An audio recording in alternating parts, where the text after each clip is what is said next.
Last video जो कि इस वाले वीडियो का फर्स्ट पार्ट था एंड हमने उसमें समझा था कि आखिर कंप्यूटर काम कैसे करते हैं एंड वो वाले वीडियो में हमने ज्यादातर हार्डवेयर के बारे में बात की थी। बट इस वीडियो में हम कंप्यूटर के सॉफ्टवेयर के बारे में जाने कि ये सॉफ्टवेयर काम कैसे करता है। जब हम गेम्स बनाते हैं तो कैसे कंप्यूटर समझता है कि उन्हें कैसे रन करना है, क्योंकि जब हम लोग गेम इंजन में गेम्स बना रहे होते हैं तो हमें उसमें कुछ प्रोग्राम्स लिखने पड़ते हैं। लेकिन कभी आपने ये सोचा है कि आखिर ये कोडिंग काम कैसे करती है? क्योंकि आपने तो कोड लिख करके कंप्यूटर को स्पेसिफिक इंस्ट्रक्शंस दे दी, लेकिन ये इंस्ट्रक्शंस कंप्यूटर एग्जीक्यूट कैसे करता है? आपको ये समझना भी जरूरी है कि कोड एग्जीक्यूट कैसे होता है, क्योंकि अगर आपको एक बार इस चीज का नॉलेज हो गया तो आप बेटर तरीके से अपने कोड को ऑप्टिमाइज कर पाएंगे। और हम सब लोग जानते हैं कि कोई भी प्रोग्राम या फिर सॉफ्टवेयर होता है तो हम उसे कोई ना कोई एक प्रोग्रामिंग लैंग्वेज में लिखते हैं, भले वो पाइथन हो, C++ हो या फिर C# हो। ये सारी लैंग्वेज तो लगभग इंग्लिश की तरह ही होती है। जैसे हम ह्यूमंस अपनी बात को दूसरे तक पहुंचाने के लिए किसी न किसी लैंग्वेज का यूज करते हैं, और वैसे ही अगर हमें कंप्यूटर को कोई इंस्ट्रक्शन देना हो तो हमें यहाँ पर उसे कंप्यूटर की लैंग्वेज में समझाना पड़ेगा। और कंप्यूटर को तो ये हिंदी, इंग्लिश, ये सारी लैंग्वेजेस समझ में आती नहीं है। तो आज की इस वीडियो में हम कोशिश करेंगे ये जानने की कि आखिर यहाँ पर जो कंप्यूटर का कोड होता है, जो कि देखने में कई बार ऐसा इंग्लिश की तरह ही लगता है, वो कंप्यूटर कैसे समझता है और उसे एग्जीक्यूट कैसे करता है। तो अब हमें एक बात तो क्लियर हो गई है कि कंप्यूटर इंग्लिश लैंग्वेज तो नहीं समझता है। तो आप पूछोगे कि आखिर ये कंप्यूटर समझता कौन सी लैंग्वेज है? तो कंप्यूटर ना केवल मशीन कोड समझता है, जो कि है 0 या फिर 1। तो सबसे पहले ये समझते हैं कि 0 और 1 आए कहाँ से। तो इसके लिए ना मैं आपको एक बल्ब का एग्जांपल देता हूँ। जैसे हम किसी बल्ब में करंट फ्लो कराते हैं तो वो ऑन हो जाता है, एंड जैसे ही उसका करंट फ्लो बंद होता है वो ऑफ हो जाता है। और आपको तो पता ही होगा कि सीपीयू जो हमारा होता है वो कई सारे ट्रांजिस्टर से बना होता है, और इन ट्रांजिस्टर को आप एक बल्ब की तरह समझ सकते हो, जिनकी दो स्टेजेस हैं, एक तो ऑन स्टेज एंड दूसरी है ऑफ स्टेज। तो ये 0 एंड 1 जो है ना, इन्हें आप ऑन ऑफ स्टेज की तरह समझ सकते हो। 0 मतलब फॉल्स एंड 1 मतलब ट्रू। और बल्ब के एग्जांपल से आप समझ सकते हो कि अगर करंट फ्लो हो रहा है तो 1 एंड नहीं बह रहा है तो 0। तो इसका मतलब ये हुआ कि 0 एंड 1 और कुछ नहीं बल्कि ट्रांजिस्टर्स की स्टेजेस है, और ये रिप्रेजेंट करने का एक तरीका है कि अभी करंट में ट्रांजिस्टर कौन सी स्टेज में। तो अब आप लोग समझ चुके होंगे कि कंप्यूटर के लिए 0 या 1 क्या होता है। बट सोचने वाली बात ये है कि इससे कंप्यूटर को डिफरेंट टास्क कैसे कराए जाते हैं एंड कैसे डिफरेंट टाइप के प्रोग्राम लिखे जाते हैं। यहाँ आता है मशीन कोड।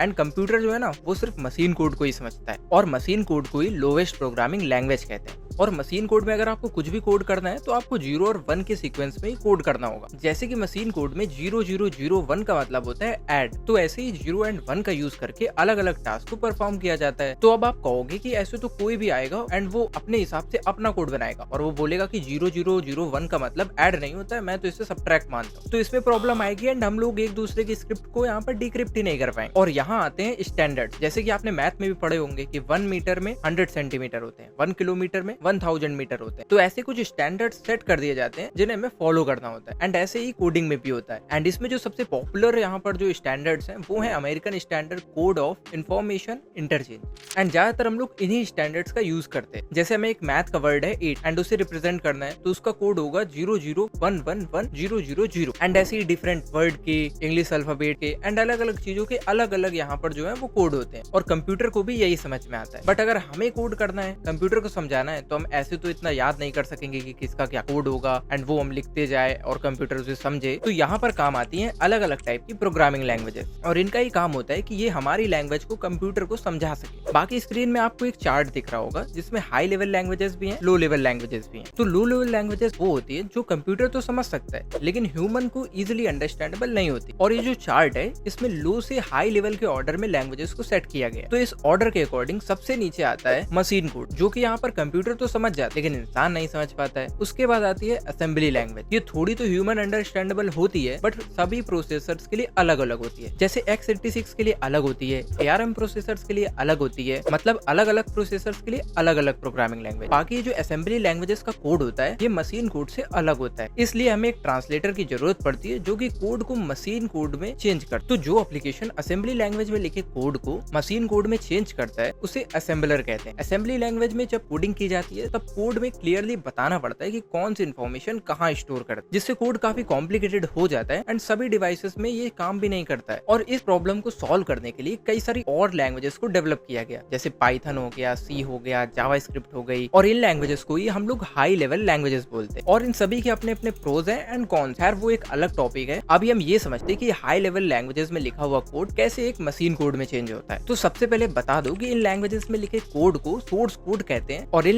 लैंग्वेजेस को ट्रांसलेट करने के लिए दो टाइप के सॉफ्टवेयर यूज होते हैं, कंपाइलर और इंटरप्रेटर। दोनों के बारे में हम एक एक करके बात करते हैं। तो सबसे पहले हम लोग बात करते हैं कंपाइलर के बारे में। तो देखते हैं जो लैंग्वेजेस कंपाइलर यूज करती हैं वो है सी, सी शार्प, C++ एंड और भी बहुत सारी लैंग्वेजेस। और ये कंपाइलर का काम क्या होता है, ये एक साथ आपके पूरे कोड को मशीन कोड में चेंज करके एग्जीक्यूट करने के लिए देता है। इसे समझने के लिए आप मान सकते हो कि आपके किसी दोस्त को इंग्लिश नहीं आती है और उसे इंग्लिश बुक के बारे में समझना है और उसने इस काम के लिए आपसे हेल्प मांगी, तो आप यहाँ पर ट्रांसलेटर का रोल प्ले करोगे। अगर आप इस सिचुएशन में कंपाइलर की तरह वर्क करोगे तो आप सबसे पहले खुद वो पूरी बुक पढ़ोगे, फिर अपने फ्रेंड को समझा दोगे कि उस बुक में क्या क्या है, और सेम ऐसे ही कंपाइलर काम करता है। फिर बात करते हैं इंटरप्रेटर की। तो जो languages source code machine code में ट्रांसलेट करने के लिए इंटरप्रेटर का यूज किए वो है पाइथन, जावास्क्रिप्ट, रबी एंड और भी कई सारी प्रोग्रामिंग लैंग्वेजेस। इंटरप्रेटर की वर्किंग प्रोसेस कंपाइलर से अलग होती है। कंपाइलर एक साथ पूरा सोर्स कोड चेंज करके सीपीयू में फीड करता है, जबकि इंटरप्रेटर एक एक लाइन को मशीन कोड में चेंज करके एग्जीक्यूशन के लिए भेजता है। जिसको अगर हम लोग रियल लाइफ एग्जांपल से समझे तो वही प्रीवियस सिचुएशन इमेजिन करते हैं जहां आपका दोस्त आपसे एक बुक समझने के लिए आपसे हेल्प मांगता है, एंड इस बार आप पूरी बुक को एक साथ पढ़ के नहीं बल्कि एक एक लाइन को पढ़ करके अपने दोस्त को समझाओ, जैसे इंटरप्रेटर वर्क करता है। तो इससे आपको इंटरप्रेटर एंड कंपाइलर के बीच का डिफरेंस तो समझ में आ ही गया होगा। बाकी और भी डिफरेंसेस होते हैं, जैसे कंपाइलर जो है ना वो इंटरप्रेटर से फास्ट होता है और कंपाइलर ऑब्जेक्ट कोड जनरेट करता है जो कि हाई लेवल लैंग्वेज में लिखे कोड का मशीन कोड वर्जन ही होता है, और इंटरप्रेटर कोई भी ऑब्जेक्ट कोड जनरेट नहीं करता है। तो बेसिकली कंपाइलर और इंटरप्रेटर हाई लेवल लैंग्वेजेस में लिखे कोड को मशीन कोड में चेंज करके हमारे काम को बहुत आसान बना देती है। यही है जिनकी वजह से इंग्लिश जैसी लैंग्वेज में लिखा कोड कंप्यूटर समझ पाता है और जिसकी वजह से हम लोग इतनी सारी चीजें डेवलप कर पाते हैं, चाहे वो एप्स हो, गेम्स हो, वेबसाइट्स हो। तो उम्मीद है कि आपको इस वीडियो से कुछ नॉलेज मिली होगी। बाकी अगर आपने इसका फर्स्ट पार्ट नहीं देखा है तो जरूर से उसको देखिएगा, आपको और ज्यादा चीजें क्लियर होंगी एंड ये भी पता चलेगा कि कंप्यूटर का हार्डवेयर कैसे काम करता है।